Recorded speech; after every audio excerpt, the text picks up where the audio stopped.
The Zalarians stood on their floating fortress, looking down at Earth through their viewing screens. Commander Krex laughed, his blue skin rippling with amusement. "Look at these primitive creatures," he said to his officers. "They still use projectile weapons. How quaint." The fortress hovered 30 miles above Earth's surface, protected by energy shields that could deflect any missile or laser beam. The Zalarians had conquered 47 worlds, and Earth would be number 48. Their technology was centuries ahead of humanity's best efforts. "Sir, the humans are mobilizing their forces," reported Lieutenant Vex, studying the tactical display. "They're gathering their armies and navies. Should we be concerned?" Krex's laughter grew louder. "Concerned? About creatures who haven't even mastered faster-than-light travel? They might as well throw stones at us." He turned to his weapons officer. "Prepare the neural disruptors. We'll melt their brains from orbit. Quick, clean, and efficient." Down on Earth, General Sarah Chun stood in the command bunker, watching the alien fortress on their screens. Around her, military leaders from every nation had gathered. For the first time in human history, the entire world stood united against a common enemy. "Their shields are impenetrable," reported Colonel Davis. "Our best weapons can't even scratch them." Sarah nodded slowly. "Then we don't attack their shields." She turned to a thin man in a lab coat, standing quietly in the corner. "Dr. Yamamoto, is your team ready?" The scientist adjusted his glasses. "The prototypes are complete, General. But I must warn you, we've never tested them at this scale. The quantum resonance could have unpredictable effects." "Unpredictable is better than extinction," Sarah replied. She looked around the room at the faces of humanity's defenders. "The aliens think we're primitive because we use bullets and bombs. They're about to learn why humans are the most dangerous species in the universe." Above them, the Zalarians continued their preparations. They had protocols for conquering worlds, refined over centuries of galactic domination.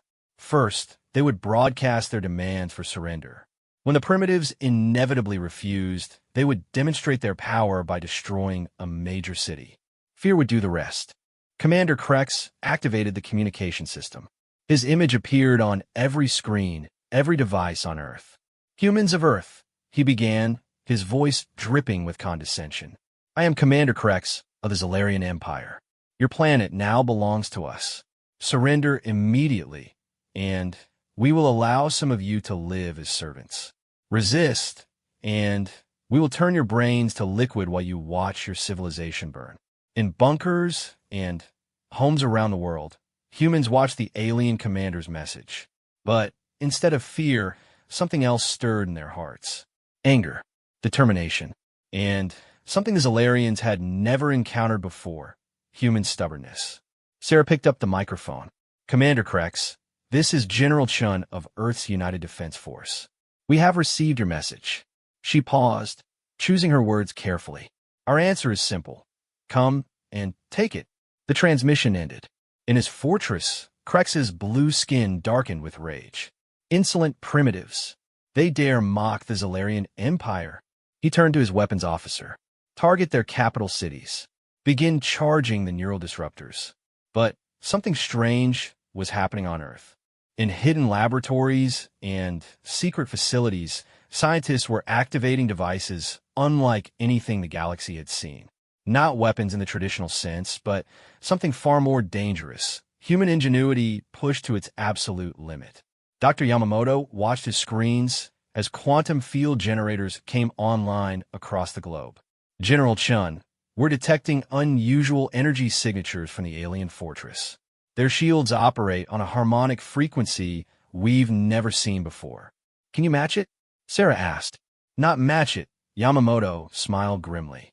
"But we can make it sing." The Zalarian's weapons officer frowned at his console. "Commander, I'm detecting unusual energy patterns from the planet's surface.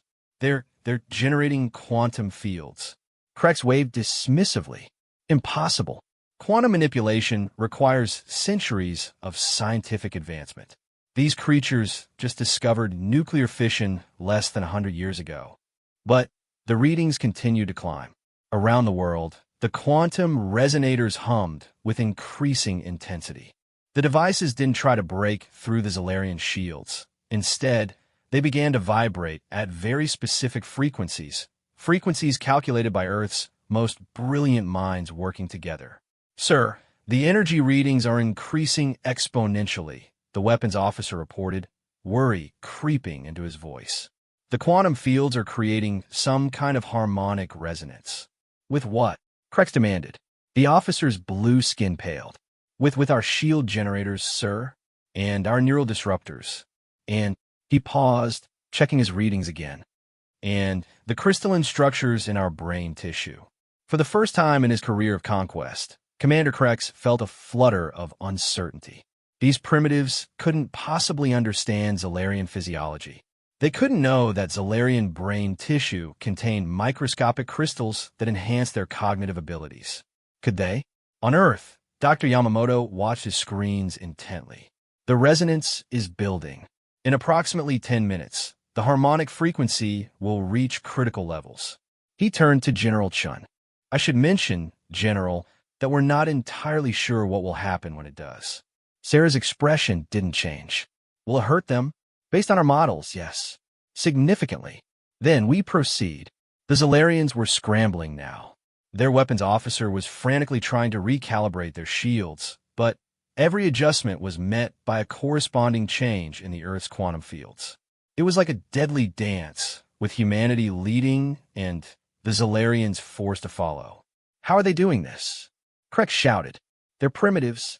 They don't have quantum computers. They don't have unified field theory. His science officer was bent over her console, blue fingers flying over the controls. Sir, I'm analyzing their quantum signatures. The patterns are crude, inefficient, but they work. It's as if they're using brute force to achieve what we do with elegance. That's impossible. Sir, you don't understand. They're not trying to match our technology.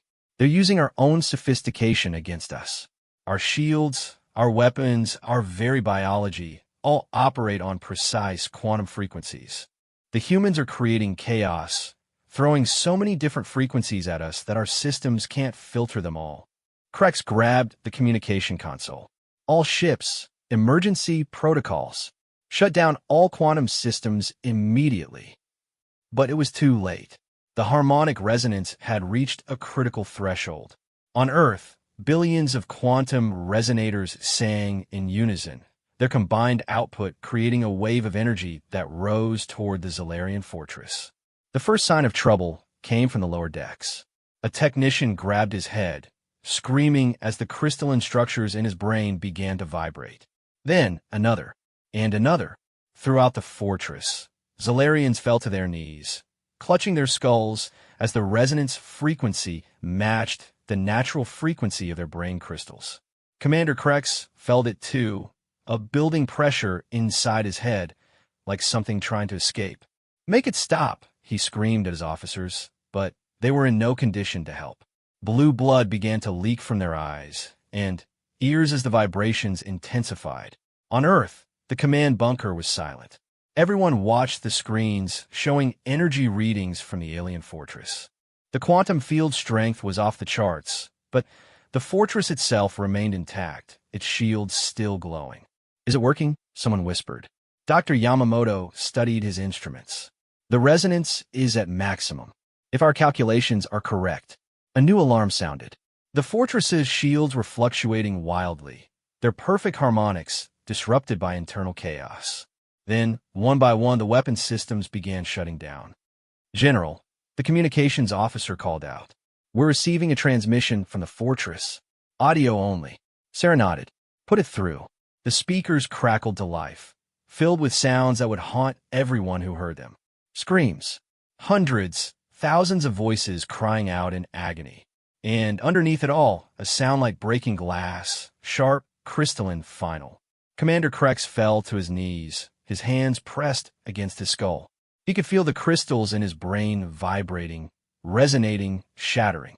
Through blurred vision, he saw his officers collapsing around him, blue blood pooling on the pristine floor. Ow! He gasped into the communication system, not knowing if anyone could hear him. You're primitives. You use bullets. You use bombs. How? General Chen's voice came through the speakers, calm and steady. You made a mistake, Commander. You thought our weapons defined us. You thought because we still use projectiles, we couldn't understand quantum mechanics. You thought because we hadn't achieved faster-than-light travel, we couldn't comprehend the science behind it. Krex tried to focus, but the pain was overwhelming. Around him, his crew writhed in agony as their enhanced brains turned against them. You see, Sarah continued, humans have a saying, necessity is the mother of invention. We may not have had centuries to develop quantum weapons, but we had something you didn't, desperation. And desperate humans are the most dangerous force in the universe. The commander tried to respond, but the words wouldn't come. The pressure in his skull had reached unbearable levels. Through the viewing screens, he could see Earth below, its surface dotted with the lights of cities that should have been destroyed by now. Your mistake, Sarah's voice continued, was giving us time to think, to plan, to do what humans do best, find a way to win, no matter how impossible it seems. Krex's vision was fading. He could hear the sound of shattering crystal all around him now, not from equipment, but from inside the heads of his people. The perfect crystalline structures that had made the Zolarians the most intelligent species in the known galaxy were now their doom. The quantum resonance continued its deadly work. Throughout the Zolarian fortress, the crystalline structures in alien brains shattered like wine glasses meeting the perfect frequency. Blue blood seeped from eyes, ears, and mouths as the most advanced species in the galaxy discovered that evolution could be a double-edged sword. Lieutenant Vex crawled across the command deck, leaving a trail of blue behind him. His vision was fracturing, splitting into prismatic patterns as the crystals in his optical nerves broke apart. He reached for the emergency beacon, desperate to warn the Empire, but his fingers couldn't find the controls. The crystals in his motor cortex were failing, turning his precise movements into spastic jerks. The primitives, he gasped, blood bubbling from his lips. They found our weakness. Commander Krex lay on his side, watching his second-in-command's futile struggle. The pain in his skull had passed beyond agony into a strange numbness. He could feel pieces of crystal working their way through brain tissue, each shard a tiny knife cutting through centuries of evolution. On Earth, the quantum resonators continued their invisible assault. In the command bunker, Dr. Yamamoto monitored the energy readings with growing concern. General Chun, the fortress's power core is destabilizing. If it goes critical, how long do we have? Sarah asked. 20 minutes, maybe less. When it explodes, the debris field will rain down on Earth. Major cities could be devastated. Sarah turned to her staff. All units, prepare for impact. Evacuate coastal cities immediately. She looked back at Yamamoto. Can we stop it? The scientist shook his head. The resonance has created a feedback loop. Even if we shut down our devices now, the damage is done. The fortress will fall. Around the world, emergency sirens wailed. Millions fled inland as humanity prepared for the consequences of their desperate gambit. They had found a way to defeat the invaders, but victory might come at a terrible cost. In Moscow, President Volkov watched the evacuation from his bunker. So we trade one destruction for another, he muttered. The Americans and their quantum weapons. His aide corrected him gently.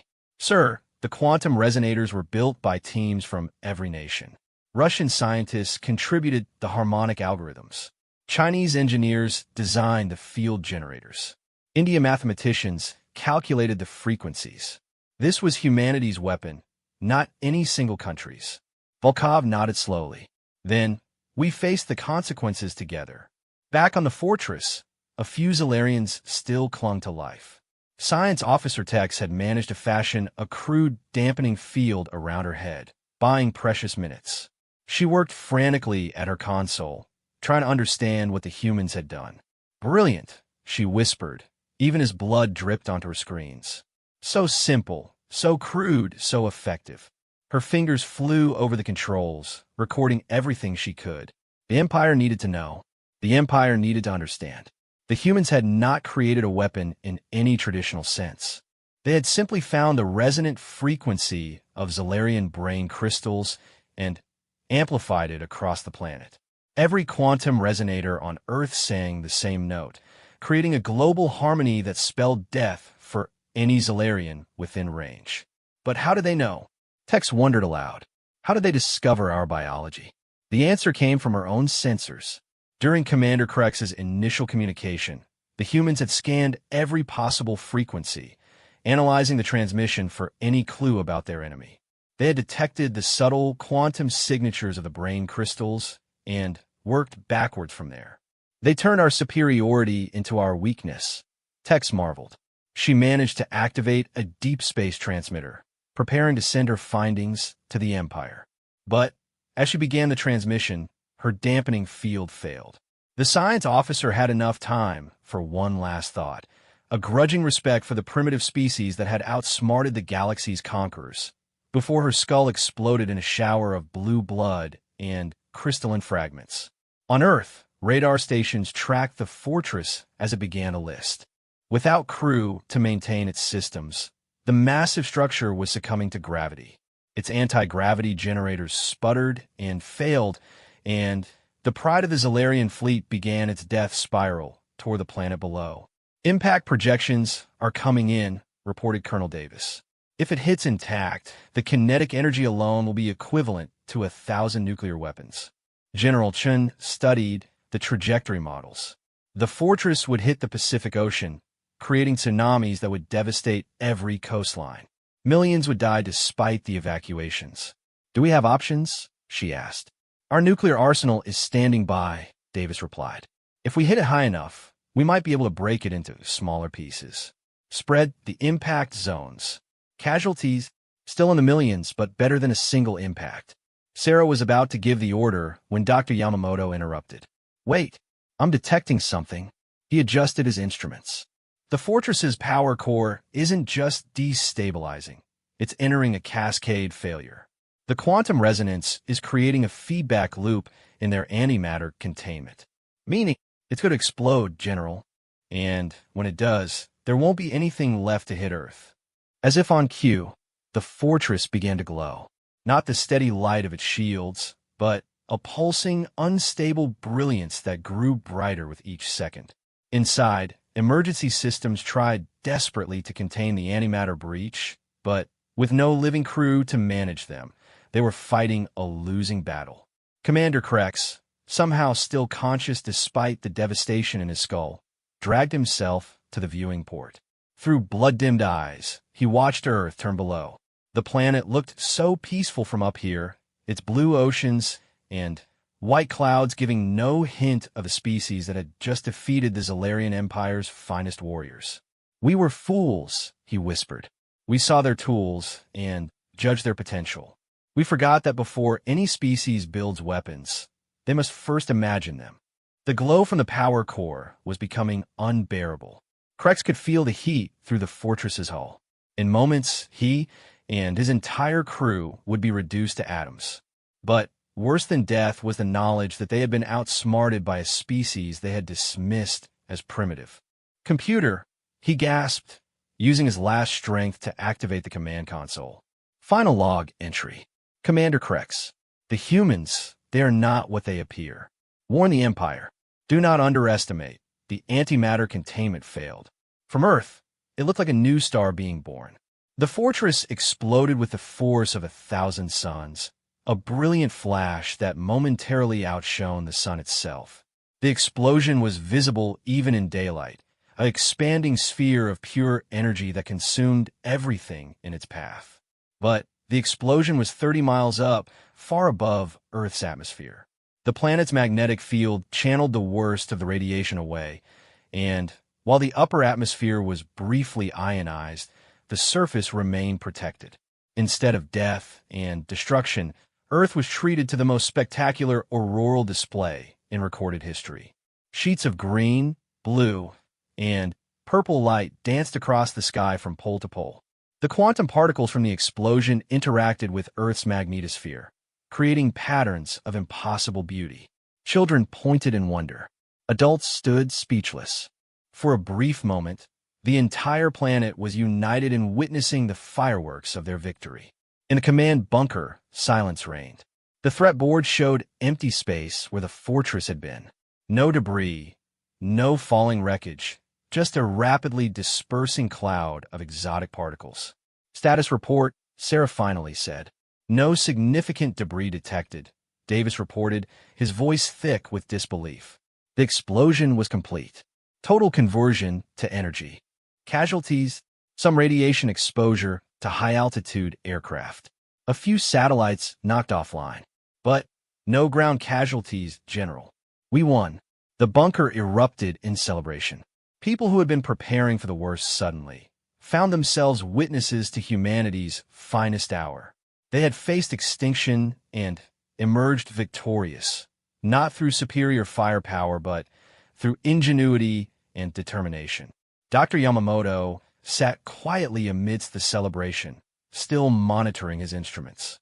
The quantum resonators around the world were powering down. Their terrible purpose served. He wondered if the Zolarians had sent any messages before their destruction. Will more come?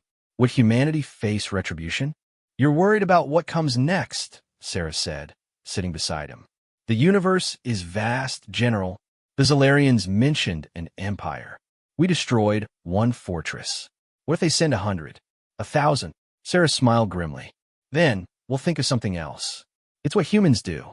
She gestured at the celebrating crowd. Look at them, Doctor. Yesterday, they were Americans, Russians, Chinese, separate nations with separate goals. Today, they're humans. We united against a common threat, and won through cooperation. And if that threat returns, then we'll be ready. We know our weapons work. More importantly, we know we can work together. Sarah stood, straightening her uniform. The Zolarians made the mistake of thinking our tools defined our capabilities. The next invaders won't have that luxury. Outside the bunker, the aurora continued its dance across the sky. In cities and towns around the world, humans emerged from shelters to witness the aftermath of their victory. They had been tested and had not been found wanting. But in the depths of space, a Zolarian probe detected the destruction of Commander Krex's fortress. Automated systems recorded the quantum signatures, analyzed the weapon frequencies, and prepared a report for the Empire. The message was simple. The primitives were primitive no more. The probe charged its faster-than-light engines and vanished into hyperspace, carrying news that would shake the galactic order to its foundations. Earth had announced itself on the cosmic stage, not with diplomacy or trade, but with the complete annihilation of a Zolarian war fleet. As night fell across Earth, the aurora began to fade. But in laboratories and research centers, scientists were already analyzing the data from humanity's first interstellar conflict. They had won this battle through desperate improvisation. Next time, they would be better prepared. 3 months had passed since the destruction of the Zolarian fortress. Earth had changed.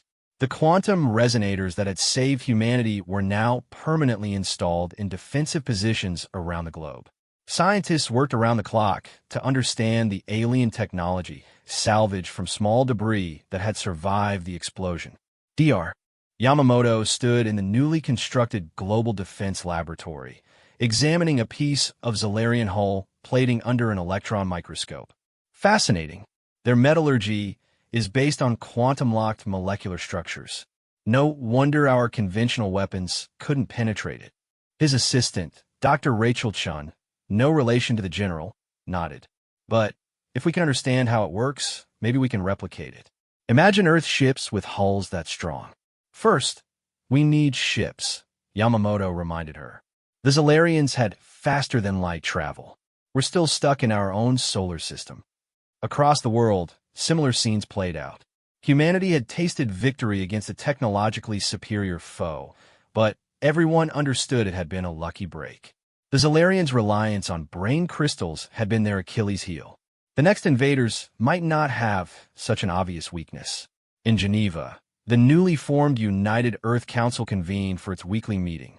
Representatives from every nation sat around a circular table, their differences set aside in the face of cosmic threats. General Sarah Chun, now Supreme Commander of Earth Defense Forces, presented her report.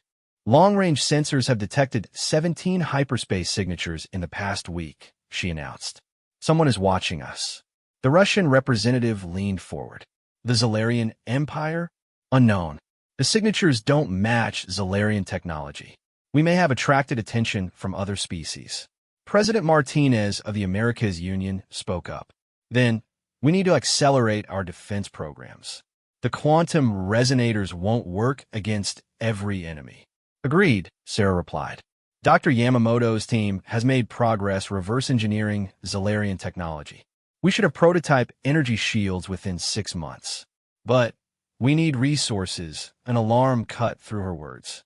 Every communication device in the room activated simultaneously, displaying the same message. Hyperspace signature detected. Arrival imminent. Sarah ran to the Situation Room, the council members close behind. On the main screen, space above Earth rippled like water. Then reality tore open, and ships poured through. Not one or two, but dozens.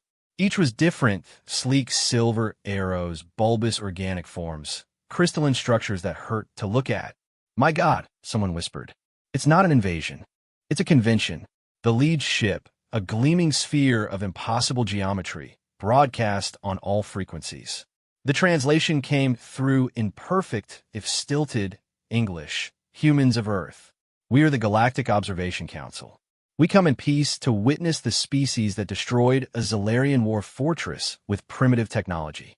Please do not activate your quantum weapons. We are here merely to assess. Sarah grabbed the microphone. This is Supreme Commander Chun of Earth. State your intentions clearly. Why should we trust you? A new voice responded, warmer and more natural. Because, Commander Chun, if we wished you harm, we would not announce ourselves. I am Ambassador Thrix of the Altarian Republic. May we have permission to send a delegation to your surface? The Earth Council exchanged glances. This was first contact on a scale no one had imagined. Sarah made the decision. You may send one ship. Land at the following coordinates. She transmitted the location of a military base in Nevada, far from any population centers. An hour later, humanity got its first look at multiple alien species. The delegation that emerged from the landed ship was diverse beyond imagination. Ambassador Thrix looked like a mantis made of silver, her multifaceted eyes reflecting rainbow patterns. Beside her floated a being of pure energy contained in a humanoid-shaped field. Behind them came others, some humanoid, some decidedly not. The meeting took place in a hastily prepared conference room. Earth's leaders sat on one side, the alien delegation on the other. The contrast was stark. Humans in their simple uniforms facing beings who had traveled between stars. Ambassador Thrix spoke first, her mandibles clicking in what might have been amusement. You must understand, the destruction of Commander Crex's fortress has sent shock waves through the galaxy. The Zalarians have been the dominant military power for over 1,000 years. No species has ever defeated them so completely. It was self-defense, Sarah stated firmly. They came to conquer us. Of course, Thrix agreed. We do not fault you for defending yourselves. What interests us is how you did it. The Zalarians are saying you cheated, that you used banned weapons. Dr. Yamamoto spoke up. We use quantum resonators. Nothing more than frequency generators. If the Zalarians had a vulnerability to certain frequencies, that's not our fault. The energy being pulsed, its translation coming through the speakers. You identified their biological weakness and exploited it within hours of first contact. This demonstrates remarkable adaptability. Another alien, resembling a 6-armed bear made of crystal, leaned forward. The Zalarians claim you are too primitive to have developed such weapons. They demand the Council investigate whether you had outside help. Sarah's eyes narrowed. We developed the weapons ourselves in the face of extinction. Human ingenuity needs no outside help. That, said Thrix, is what we are here to determine. The next several hours were an intense examination. The aliens asked to see the quantum resonators to understand the science behind them. Earth scientists explained their work, showing how desperation had led to innovation. The aliens were particularly fascinated by how quickly humans had gone from concept to deployment. Most species take decades to develop new weapon systems, the energy being observed. You created these in less than a day. We didn't have decades, Dr. Rachel Chen replied. We had hours. When humans are pushed to the brink, we tend to break the rules. The crystalline bear made a sound like wind chimes. This is what the Zolarians cannot understand. They follow protocols developed over millennia. You improvised. As the day wore on, the aliens' attitude shifted from suspicion to something approaching respect. They had expected to find evidence of cheating or outside interference. Instead, they found a species that had faced annihilation and responded with desperate creativity. Ambassador Thrix stood, her silver form catching the light. We have seen enough. The Galactic Observation Council will file our report. The humans of Earth defeated the Zolarians through their own innovation. No rules of warfare were broken. What happens now? Sarah asked. Now.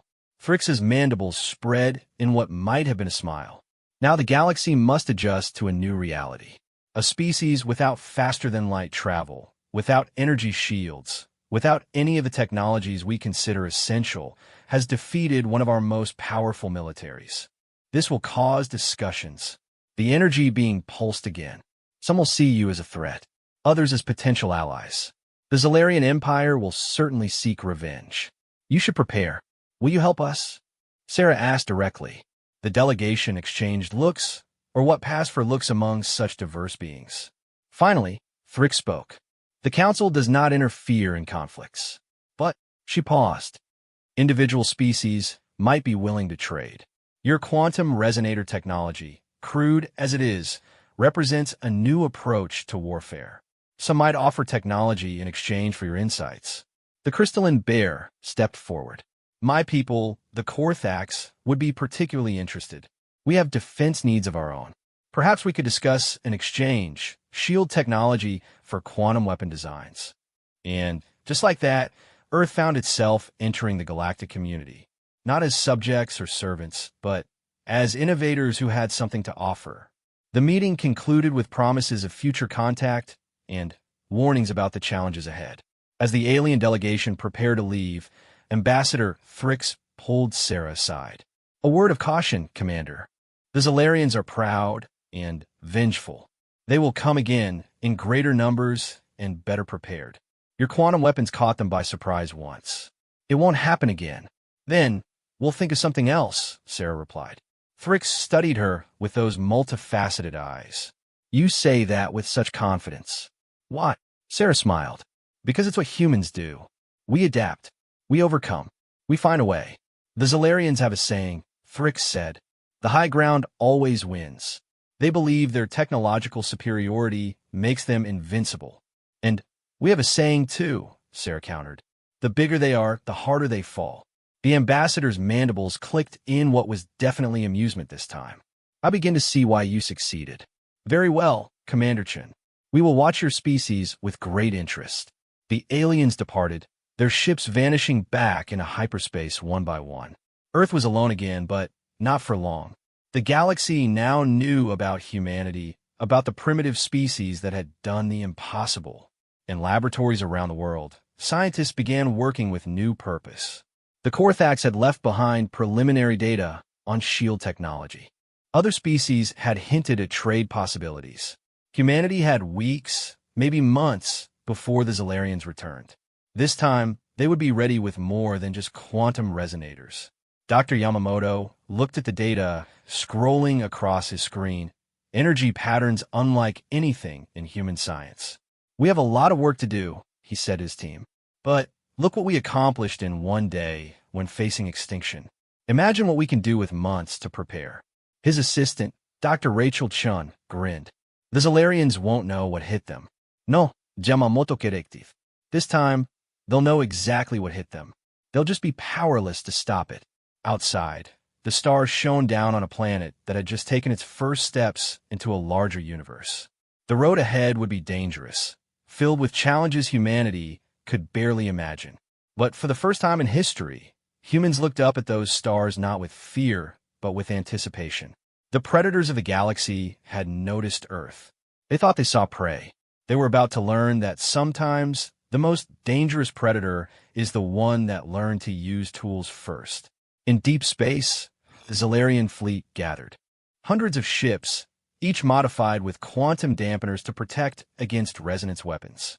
Commander Vrex, brother to the fallen Krex, stood on the bridge of the flagship. The humans got lucky, he told his officers. One trick, one weakness exploited. This time, we crushed them properly. No speeches, no chances for clever solutions. We jump in, we bombard their planet to glass, and we leave. His weapons officer nodded. The new quantum shields will protect us from their resonators. They won't be able to repeat their last defense. Good. Vrex stared at the tactical display, showing Earth's position. In 3 days, we attack. Let the primitives have their moment of victory. It will make their extinction all the sweeter. But on Earth, humanity was not resting on its laurels. The quantum resonators had been just the beginning. Now, with alien technology to study and the survival of the species at stake, human creativity was unleashed like never before. The Zolarians thought they understood humans now. They thought they had learned from their mistake. They were wrong. They had faced human desperation and lost. Now, they would face something far more dangerous, human preparation. The war room beneath Cheyenne Mountain hummed with activity. 3 days had passed since the alien delegation's visit, and humanity was racing against time. General Sarachon stood before a holographic display showing Earth surrounded by defensive satellites, each armed with new weapons developed from captured Zolarian technology.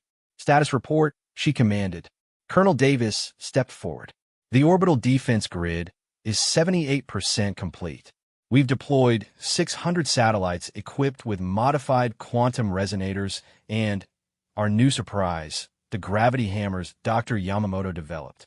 And the shield generators? The Korthax data was more complete than we hoped. We have prototype shields protecting major cities. They won't stop a full bombardment, but they'll buy us time. Sarah nodded, studying the display. Time for what? The Zolarians won't fall for the same trick twice. Dr. Yamamoto entered the room, exhaustion evident in his features. He hadn't slept in 2 days. Time for humanity's greatest weapon, General. He activated his tablet, showing a schematic that made several officers gasp. May I present Project Mockingbird? The display showed what looked like a standard satellite, but the internal components were unlike anything on Earth or from the Zolarians. We reverse-engineered their hyperspace communicators, Yamamoto explained. But instead of sending messages, this sends something else. Which is a virus, General. Not biological, but quantum. It propagates through any system that uses crystalline quantum processors, which is essentially all Zolarian technology. Sarah leaned forward. How does it work? Remember how their brain crystals shattered from resonance? This works on the same principle, but targets their computer systems. Once it infiltrates their network, it creates cascade resonances in every crystalline component. Ships, weapons, life support, everything fails simultaneously. And they can't detect it? Yamamoto smiled tiredly. That's the beautiful part. We're using their own communication protocols. To their systems, it looks like routine traffic. By the time they realize something's wrong, it's too late. An alarm suddenly filled the room. Multiple hyperspace signatures detected. The main screen switched to show space above Earth. Hundreds of tiers in reality opened simultaneously, disgorging Zolarian warships. The fleet was massive, 10 times larger than the single fortress from before. So much for 3 days, Sarah muttered. She turned to her staff. All stations, red alert. Activate all defenses. In space, Commander Vrex surveyed Earth with satisfaction. His fleet was arranged in perfect formation, quantum shields shimmering around each vessel. All ships report status. Quantum shields at full power, his operations officer confirmed. No resonance detected. Their weapons cannot touch us. Excellent. Vrex activated the fleet-wide communication. Today, we correct my brother's mistake. All ships prepare for planetary bombardment. Turn their cities to glass. But something was already wrong. As the Zolarian fleet moved into attack formation, Earth's satellites began broadcasting. Not the quantum resonance that had destroyed the first fortress, but something far more subtle. Sir, the communications officer frowned. I'm detecting unusual traffic on our command network. It appears to be routine updates from the fleet, but the patterns are wrong. Wrong how? I'm not sure. The encryption is valid, the protocols are correct, but the officer's console suddenly sparked. Then another. Across the bridge, displays began flickering. On Earth, Dr. Yamamoto watched his screens intently. The virus is propagating. 17% of their fleet is infected. 23%. 31%. How long until full saturation? Sarah asked. At current rates, for minutes. Will we last 4 minutes? The answer came as the Zalarian fleet opened fire. Energy beams and plasma torpedoes rained down on Earth, but the new shield generators held barely. Each impact sent ripples across the energy barriers, and some are already showing strain.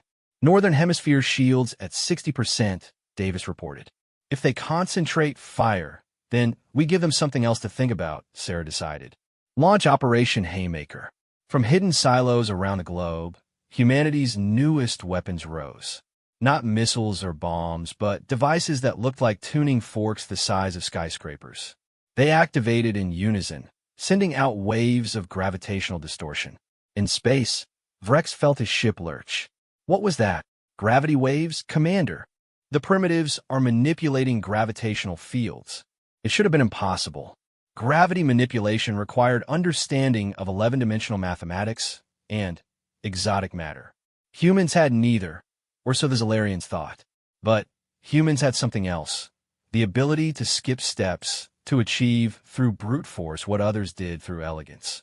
The gravity hammers didn't create precise gravitational fields.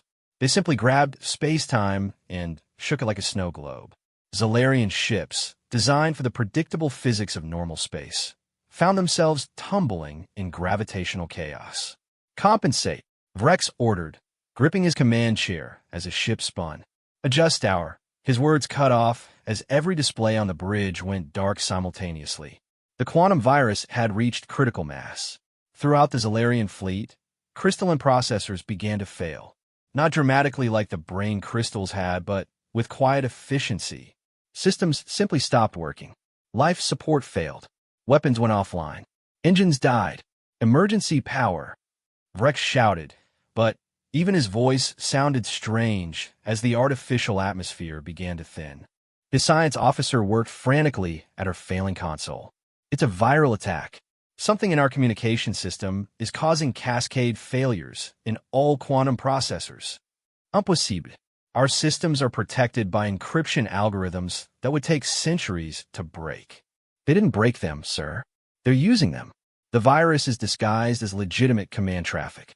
Our own security is helping it spread. On Earth, the shield generators strained against the last barrage from the dying fleet. But fewer weapons fired with each second.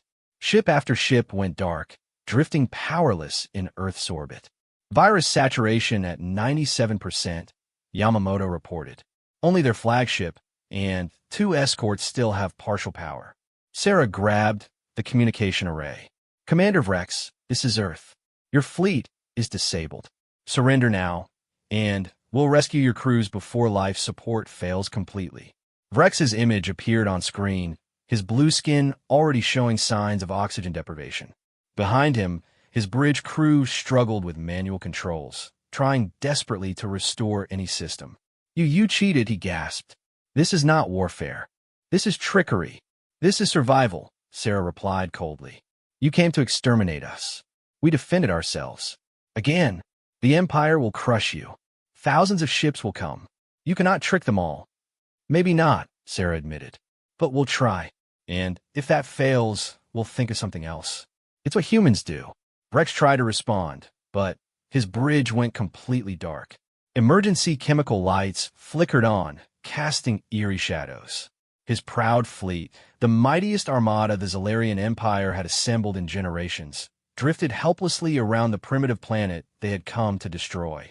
All stations, Sarah commanded. Begin rescue operations. I want every Zalarian brought aboard before their life support fails completely. General, Colonel Davis protested. They came to kill us all. Why save them? Because we're better than they are, Sarah replied.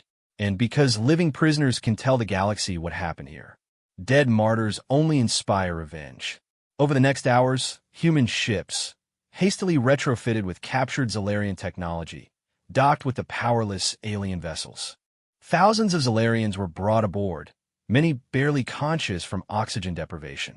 They were placed in secure facilities, given medical care, and treated as prisoners of war rather than would-be executioners. Commander Vrex woke in a human medical facility, breathing mask over his face.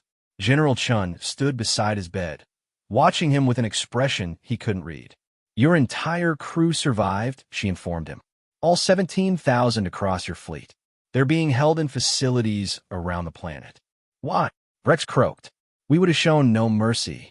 "That's the difference between us," Sarah said. "You see mercy as weakness. We see as strength. Your empire rules through fear. We're going to try something different." She activated a display showing the captured fleet. Human engineers swarmed over the vessels, studying them, learning from them. "Your ships will be repaired and improved. Your crews will be returned to the Empire with a message." "What message?" "That Earth wants peace, but is prepared for war. That we'll share our knowledge with species who approach us as equals, but we'll destroy those who come as conquerors." Sarah leaned forward. "And, most importantly, that the age of the Zalarian Empire dominating through fear is over." Rex laughed bitterly. "You think our empire will accept that? You've won 2 battles through trickery. You cannot stand against our full might." "Watch us," Sarah said simply. In the following days, as Zalarian prisoners were cared for and their ships studied, something unexpected happened. Some of the aliens began to talk. Not interrogation.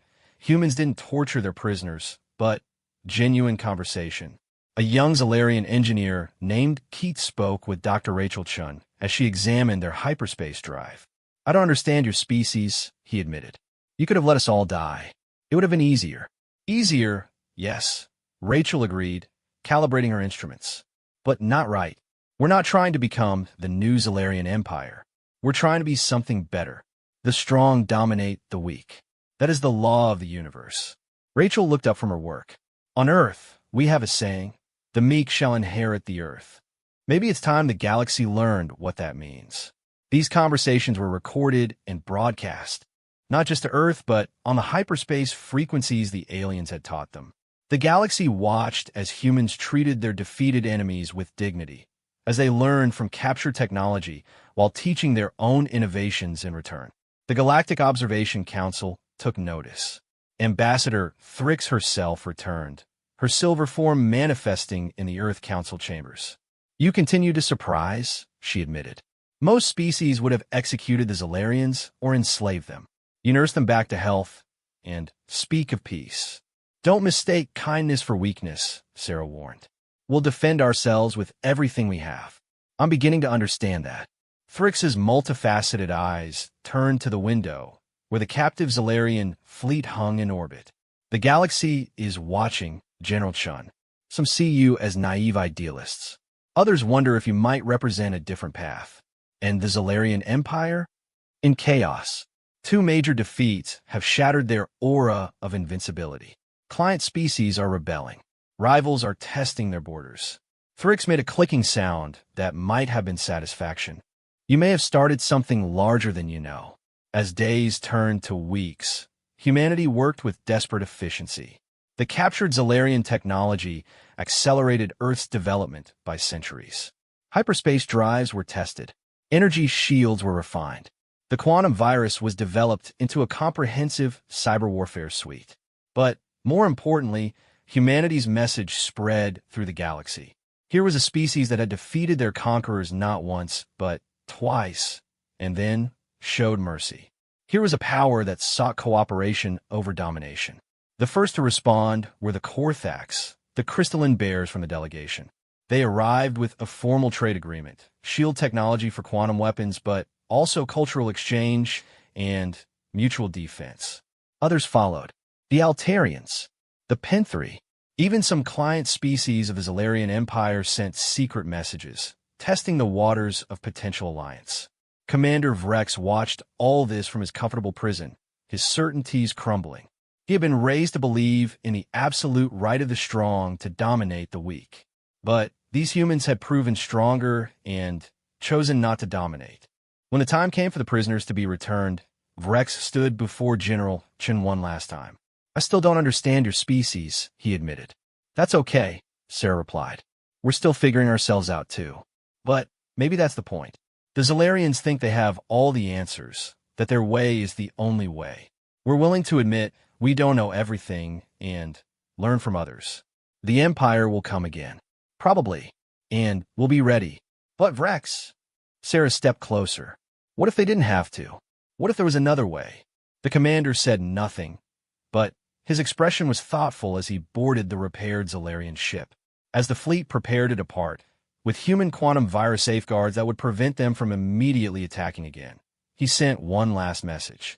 General Chun, I will deliver your message to the Empire. I cannot promise they will listen. Just make sure they hear it, Sarah replied. That's all we ask. 6 months had passed since Commander Vrex, and his fleet limped back to Zolarian space. The galaxy held its breath, waiting for the Empire's response. Would they send an even larger fleet? Would they finally take the human threat seriously? The answer, when it came, surprised everyone. General Sarah Chun stood in the newly constructed Unity Station, Earth's first permanent orbital facility. Through the transparent aluminum windows, she could see ships from a dozen different species docked alongside human vessels. The impossible had happened. Earth had become a hub of galactic activity. General, we're receiving a priority hyperspace communication, her aide announced. It's from a Zolarian homeworld. Sarah's expression hardened. Put it through.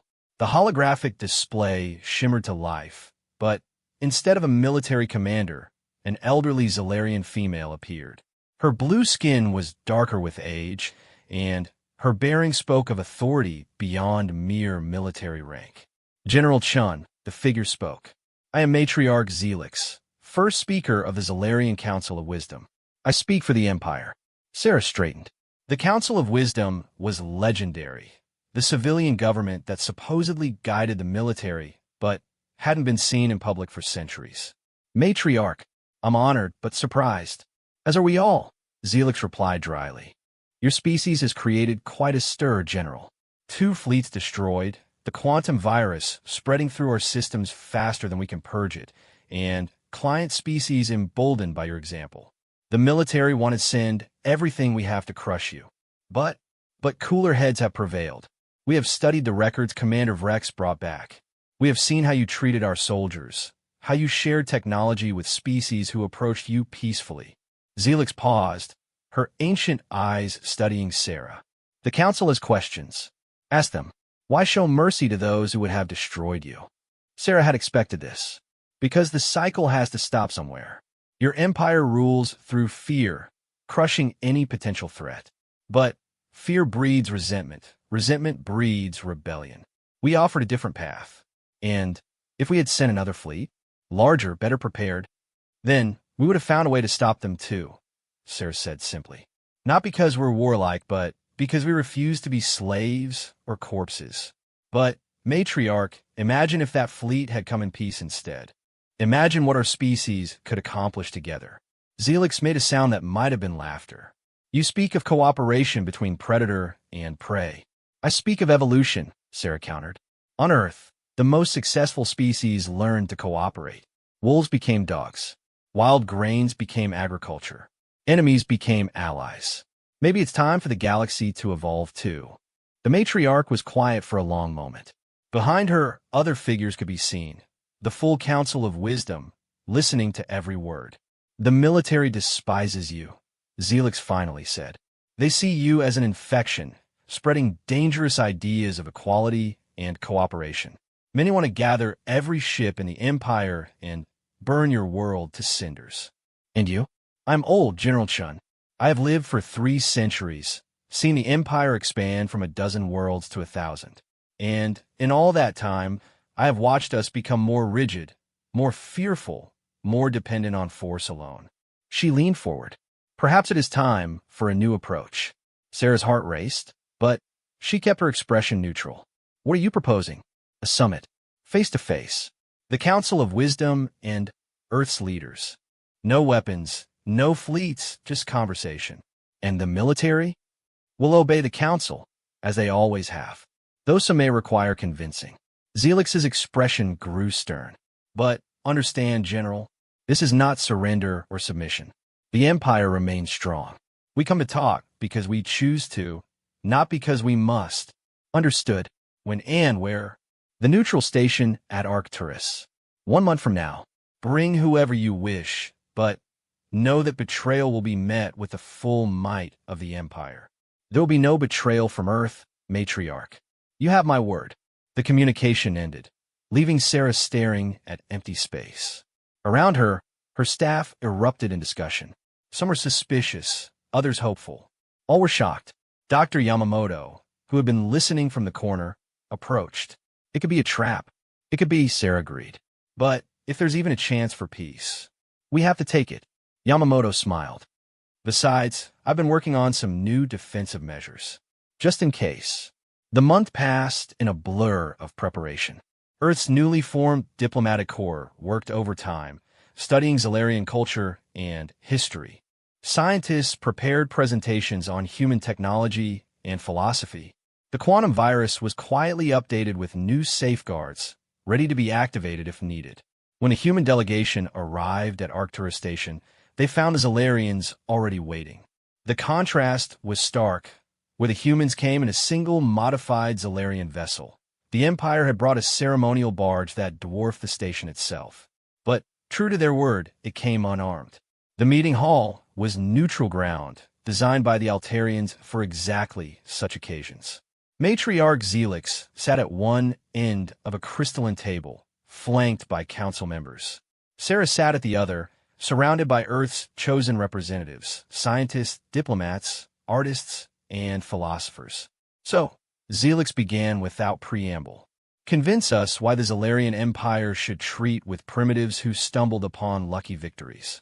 It was Dr. Rachel Chun who responded. Because those lucky victories represent something your empire has lost. Innovation born from necessity. You've been dominant so long, you've stopped growing.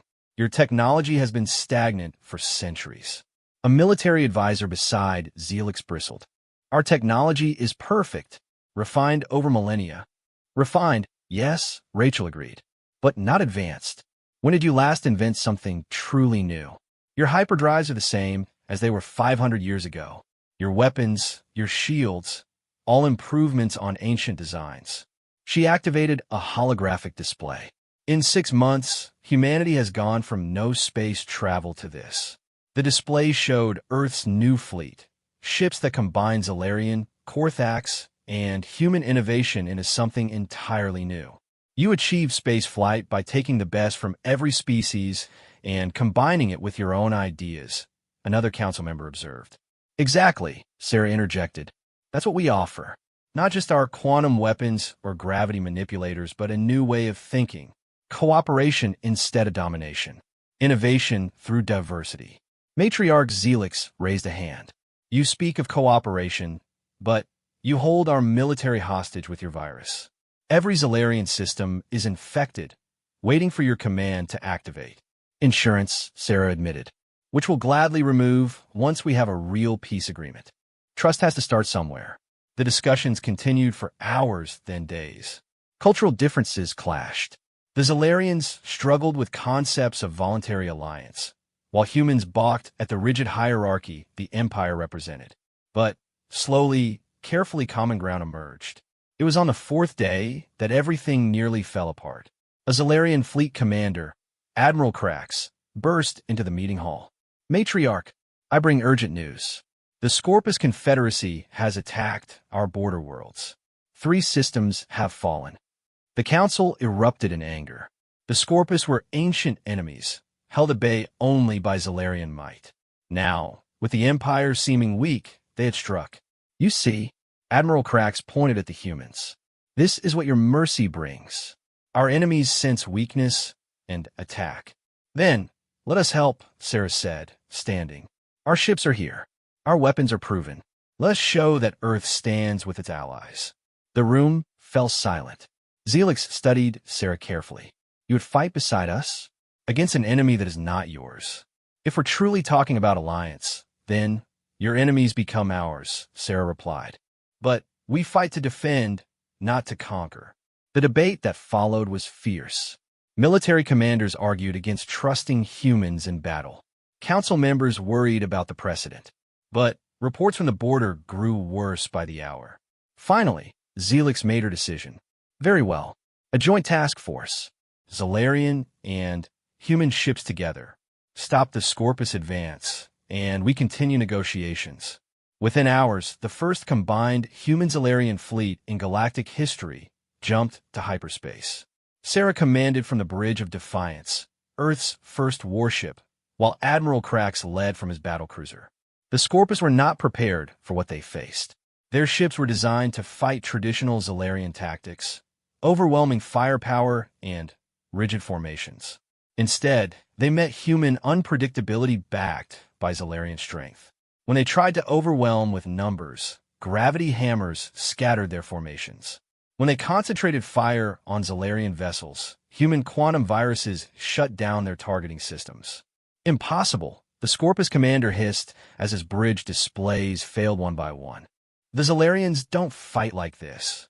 No, Sarah's voice came over his communication system. But we do. The battle was over in 3 hours. The Scorpus fleet retreated, leaving the border secured. But more importantly, Zalarian and human crews had fought side by side, each covering the other's weaknesses. Admiral Krax, who had been the most vocal opponent of cooperation, stood on Sarah's bridge as they watched the enemy flee. Your tactics are unorthodox, he admitted grudgingly. But effective? Extremely. He turned to face her. I have fought in 100 battles, General Chun. This was the easiest victory of my career. Your unpredictability, combined with our firepower, makes us both stronger, Sarah finished. That's what we've been trying to tell you. When they returned to Arcturus Station, the atmosphere had changed. The joint victory had done more than any negotiation to prove the value of cooperation. Even the most skeptical Zalarians could see the potential.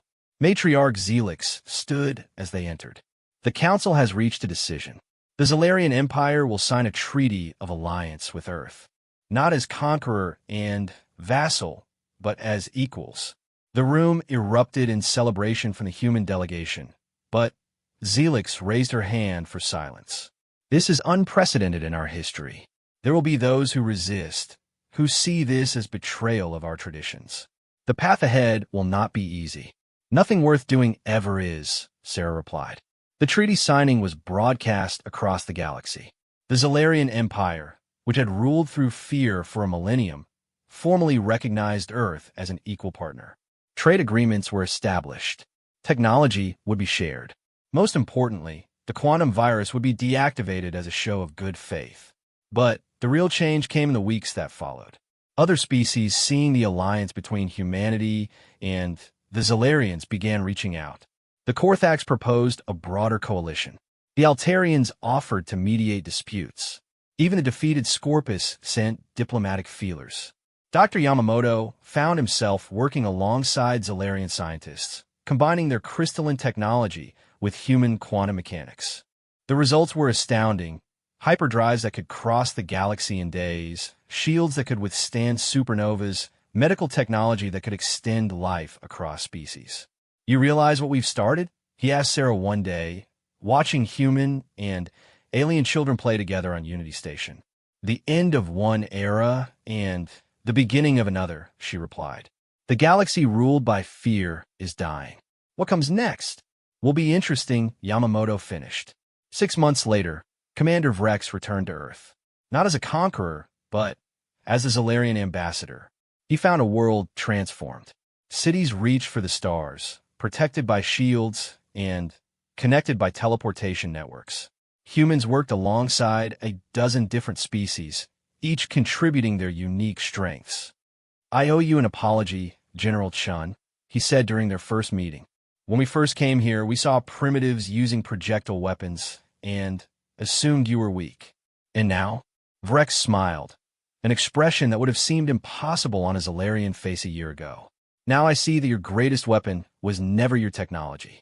It was your ability to see potential where others saw only threat. To choose cooperation where others chose conflict. We're still learning, Sarah admitted. Making mistakes. But we're making them together. Outside, the stars beckoned.